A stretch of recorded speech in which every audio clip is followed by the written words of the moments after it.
São Lucas, capítulo 16, versículo 23, nos diz: no Hades, onde estava sendo atormentado, ele olhou para cima e viu Abraão de longe, com Lázaro ao seu lado. Vou pular para o versículo de número 27.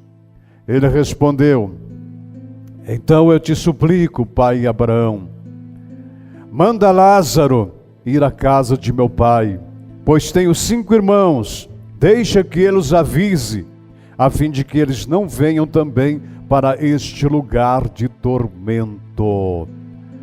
Palavras da salvação, graças a Deus, cremos e confessamos.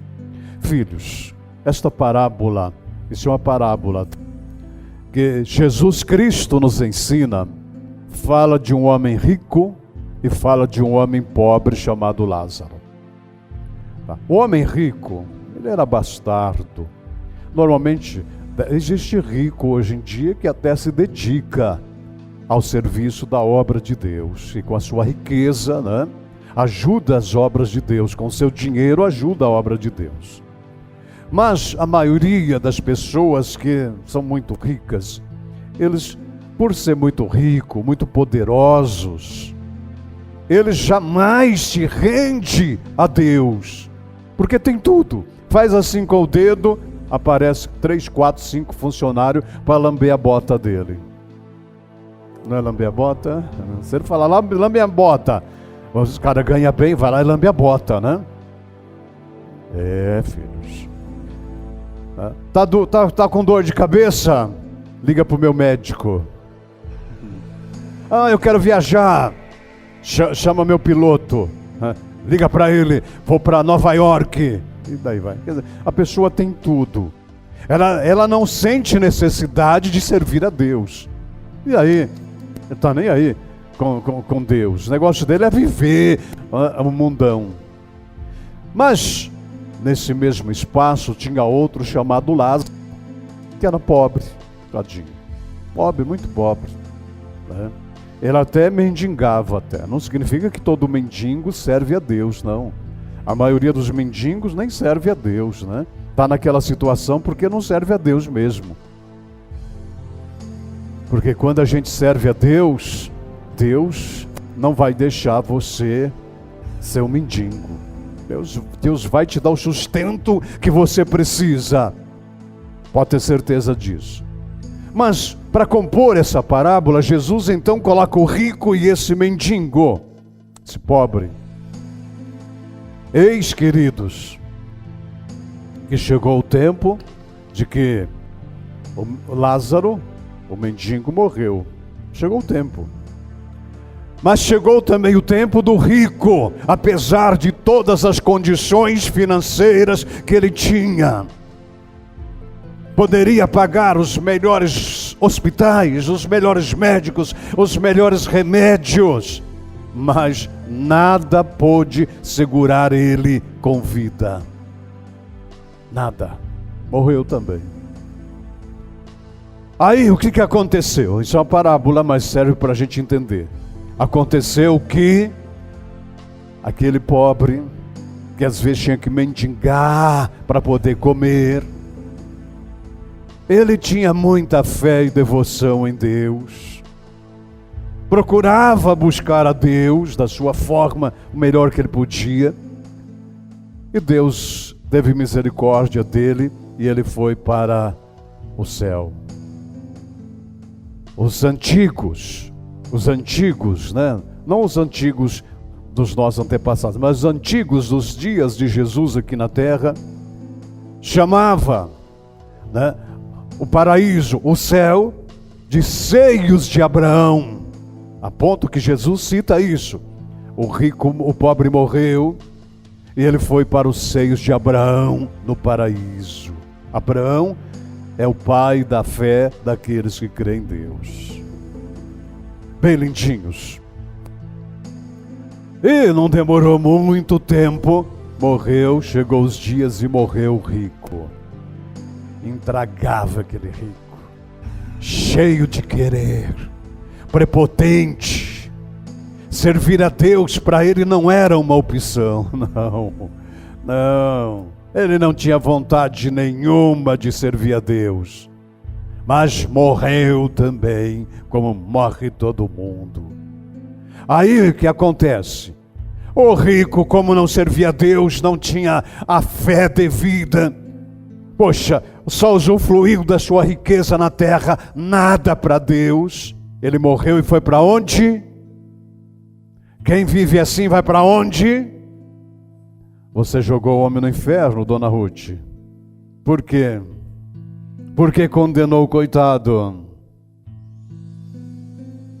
Realmente, o coitado nada, né?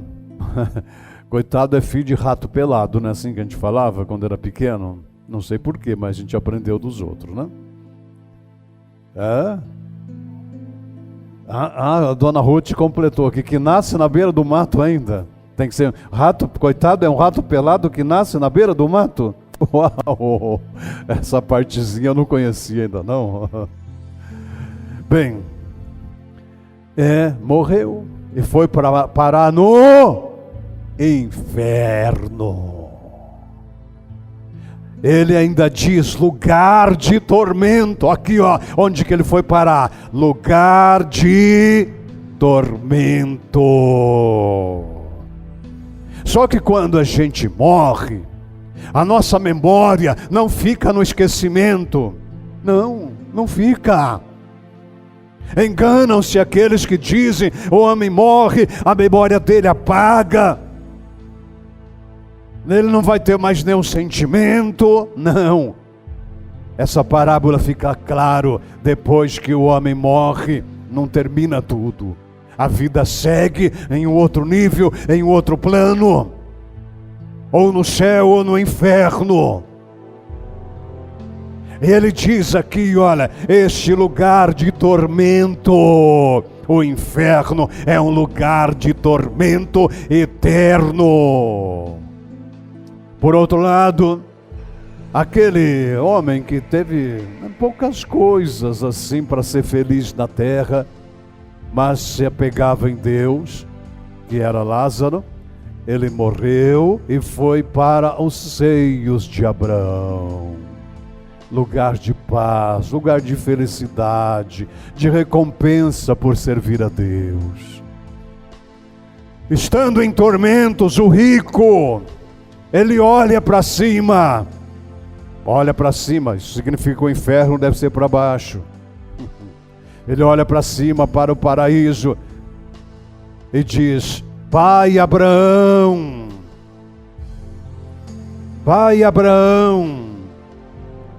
por que que eu estou neste lugar de tormento? Por que que eu estou aqui e esse miserável desse mendigo está aí nos seios de Abraão no paraíso? É claro, Abraão diz, você viveu uma vida regalada, de fartura, de banquetes, de bailes, de festa, nada de Deus. A sua recompensa você teve aí na terra. Mas Lázaro não, a recompensa dele está aqui agora. E ele queria naturalmente sair do tormento e ir para lá para os seios de Abraão. E então o pai Abraão diz na parábola, não, é impossível, Lázaro, que aqui está, e até aí, e é impossível você daí do tormento do inferno vir para cá, isto é impossível. Ai, pai Abraão. Veja que ele nem falava Deus, oh meu Deus, não, era pai Abraão. É que na cultura ali hebraica, o pai Abraão era aquele que estava ali no paraíso para receber as pessoas que morrem. Ah, pai Abraão, permita então que Lázaro molhe a ponta do dedo numa água e coloque na minha boca, porque eu estou aqui ressecado, sofrendo. E mais uma vez o pai Abraão diz, não. Existe um abismo tão grande entre nós e você, que um não pode vir para cá, o outro não pode vir para lá.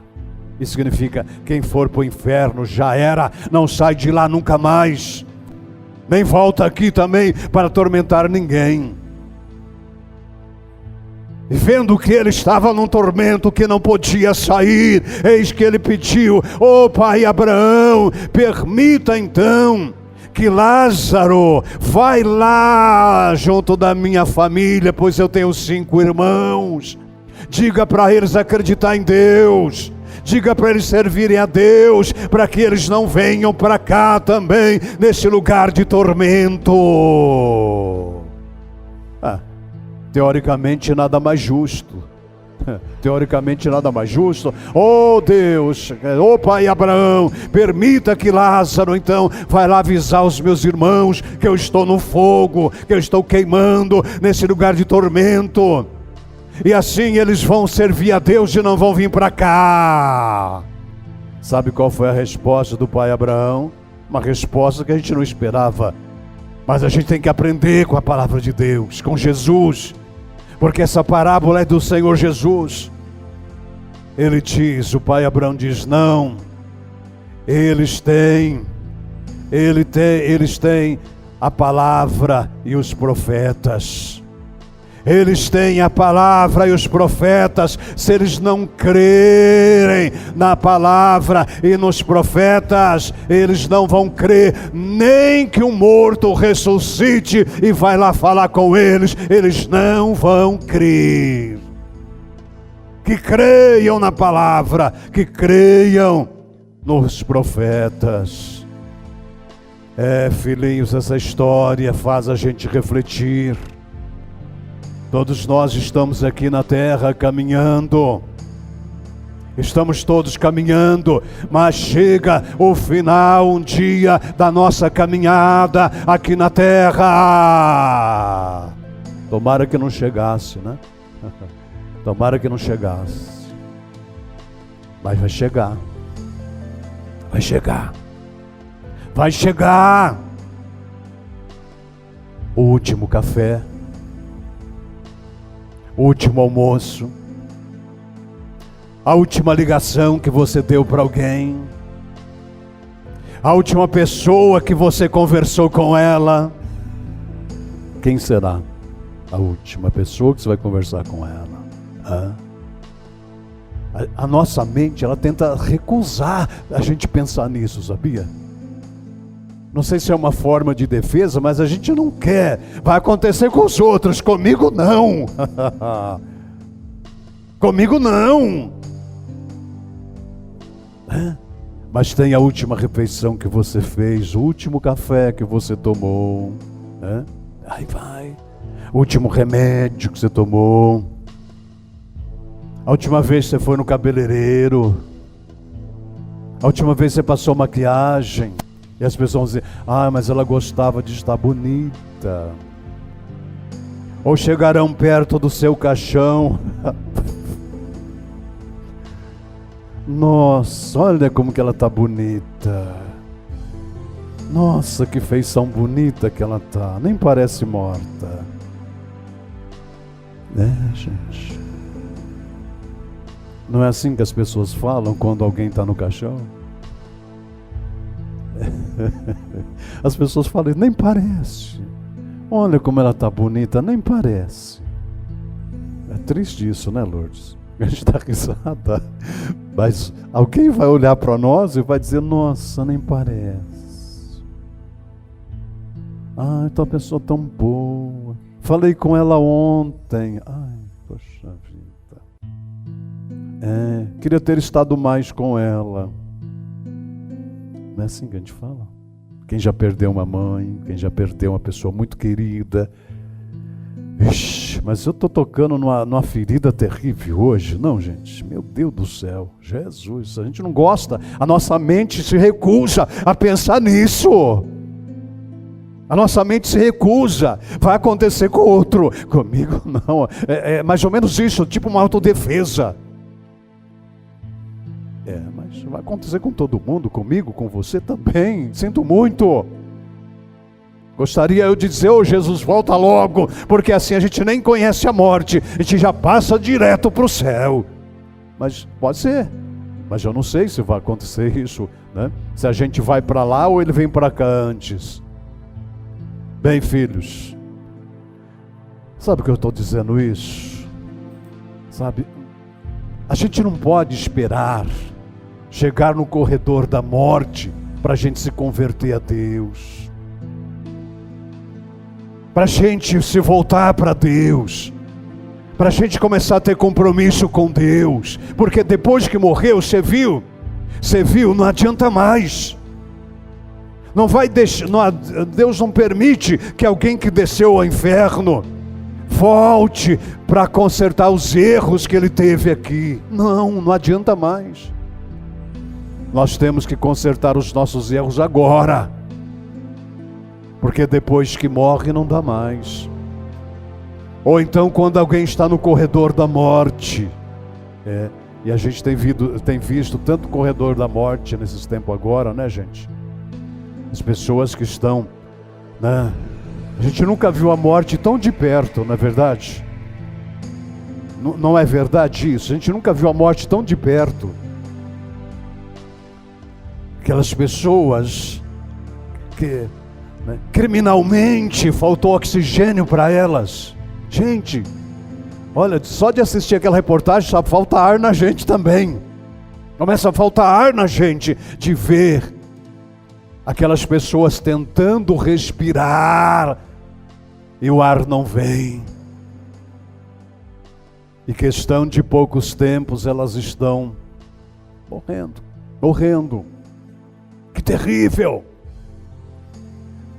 Não espere chegar no corredor da morte para dizer: ai Deus, deixa eu voltar desse corredor da morte para me consertar os meus erros. Ah, Senhor, deixa eu voltar do corredor da morte para mim me arrepender dos meus pecados, para começar a vir na igreja, para começar a ter compromisso com a obra de Deus, para mim te louvar. Deixa eu voltar do corredor da morte, porque daí eu vou me converter, Senhor. Não vai adiantar, porque se você volta do corredor da morte, não demora 3 meses depois, você está igualzinho era antes.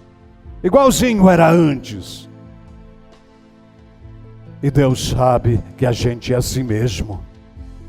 Portanto, filhos, não espere chegar no corredor da morte para tentar consertar o que você faz de errado hoje.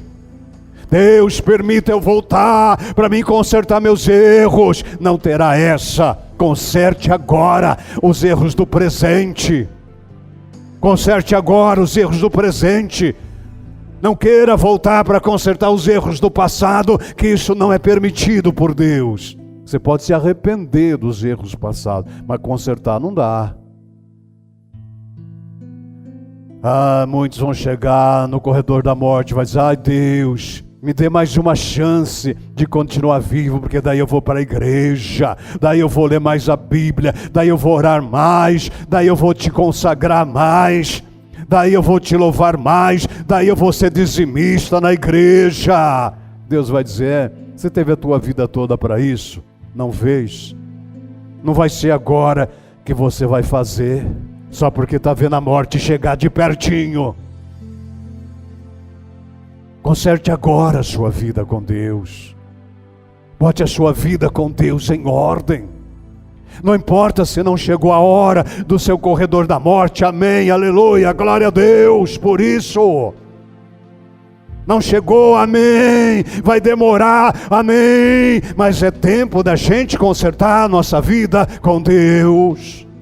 Porque um dia chega, e de repente chega num tempo que você está tão despreparado e não dá para voltar para consertar o seu erro. Precisamos se dedicar a Deus. E se dedicar a Deus não é só falar eu amo a Deus. Não, é vir para a igreja, é ter compromisso com a palavra, compromisso com a obra de Deus, compromisso no seu dízimo na igreja. Muitos, quando chega lá no acerto de contas, mas ai Deus, eu te amava tanto. Eu tanto te amava, Deus, olha, eu rezava de vez em quando eu ia na igreja, de vez em quando eu dava uma oferta lá na igreja, olha, mas como eu tinha fé em ti, meu Deus. Deus vai dizer, a sua fé não serviu para nada, porque era tão pequena, tão inútil a sua fé. Ah, Deus, mas eu até dava oferta de vez em quando na igreja. Deus vai dizer, puxa vida, eu te abençoei a vida inteira para você ter sustento, para você ter seu salário, e você jamais devolveu o seu dízimo. Porque o dízimo, amados, é nossa maneira de reconhecer Deus está no comando, Deus está na direção da nossa vida. Então nós, filhos de Deus, não podemos negligenciar o nosso dízimo para Deus, porque Deus providencia para a gente tudo que a gente precisa para viver bem, viver e viver bem. Mas a gente toma as rédeas e diz, imagina, eu vou devolver meu dízimo. Eu não, é meu salário, é eu que me esforço, né? Para Deus, mas quando eu vou na igreja eu dou lá uma oferta, pego umas moedinhas, pego uns R$2 lá e dou de oferta. Meu Deus, isso é tua fé. Isso é tua fé, isso é teu reconhecimento com Deus. Mas um dia a gente vai chegar lá, e no acerto de contas será terrível. Seja fiel na igreja. Não tenha preguiça de vir adorar, de vir orar, de vir levantar as suas mãos. Não tenha preguiça de ler a palavra de Deus. Não seja ganancioso para aprender o seu dízimo. Devolva seu dízimo regularmente na obra de Deus. Porque um dia a gente vai passar pelo corredor da morte. E aí não dá mais tempo de voltar. Aí Deus pode dizer não. Você já teve 60, 70, 80, 90 anos para se consertar, não se consertou? Por que quer consertar agora, quando está no corredor? Dona Ruth, a senhora achou graça, mas é verdade. Ela teve 60, 70, 80, 90 anos para se consertar, nunca quis saber. Agora que está no finalzinho, vai se consertar como? Deus não permitirá mais isso. E aí, meu filho, só vai sobrar o quê? Lugar de tormento.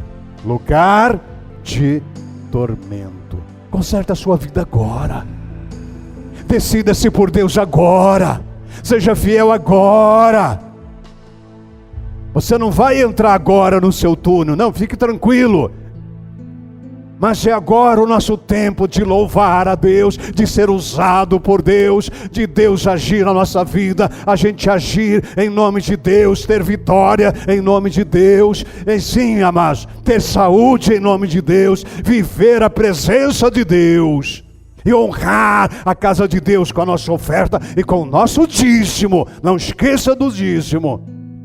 Se decida por Deus agora, servir a Deus, honrar a Deus, amar a Deus. Se colocar na presença de Deus, viver a presença de Deus. Mais do que nunca é tempo, gente. Mais do que nunca é tempo de se voltar para Deus, de aprender com Deus, de viver a presença de Deus. Não esqueça de honrar a Deus com o seu dízimo. Isso é a essência da tua fidelidade e do teu reconhecimento que Deus é tudo para você. Deus será tudo para você.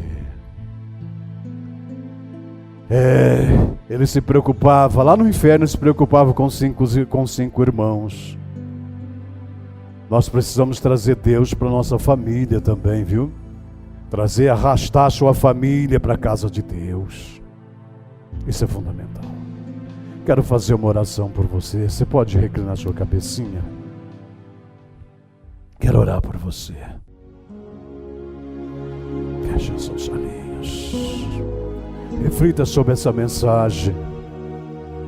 Lázaro, o pobre, mas que amava e servia a Deus. Um pobre como nós. Claro, A gente não precisa mendigar o pão de cada dia, mas temos que ser ricos da presença de Deus, ser reconhecido por Deus, quando chegar a nossa hora, ser levado pelos anjos de Deus aos seios de Abraão, a presença de Jesus.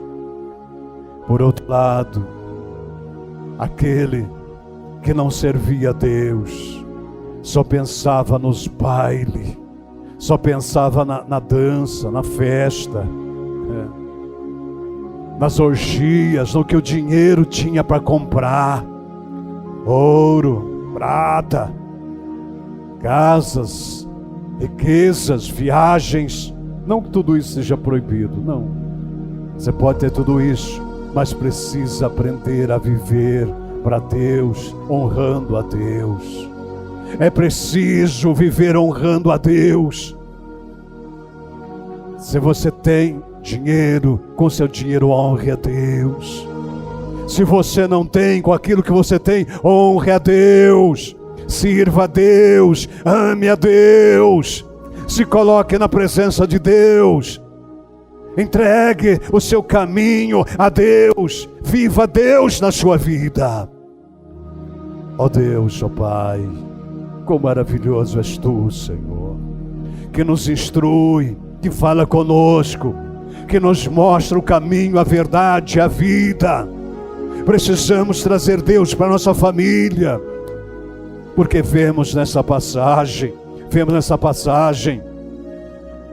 que aquele homem tinha 5 irmãos, e lá no inferno, ele se preocupou, só depois que estava no inferno, ele se preocupou com os irmãos, para que os irmãos também não fossem para o inferno, mas não tinha como mais.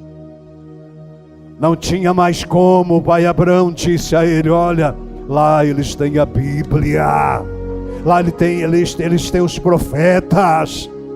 Se eles não ouvirem a Bíblia, não ouvirem a palavra, não ouvirem os profetas, não vão ouvir alguém que volte do mundo dos mortos para pregar para eles.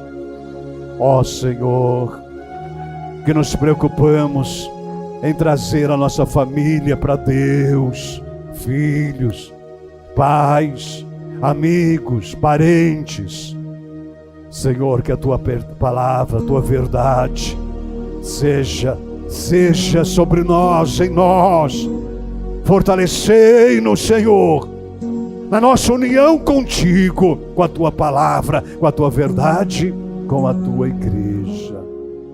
Alcança, Senhor, cada um de nós. Alcança, Senhor, os Teus filhos e filhas e também as suas famílias. Amém, amém. Graças a Deus. Você assistiu Mensagem de Fé, Esperança e Salvação. Para que possamos continuar com estas mensagens, precisamos de sua ajuda em oração. E se puder, envie sua colaboração financeira agora pelo Pix. A chave para o envio é 41 988 11 43 38, que é o mesmo número de nosso WhatsApp. Você também pode se tornar associado ou até mesmo solicitar orações a qualquer momento. Muito obrigado.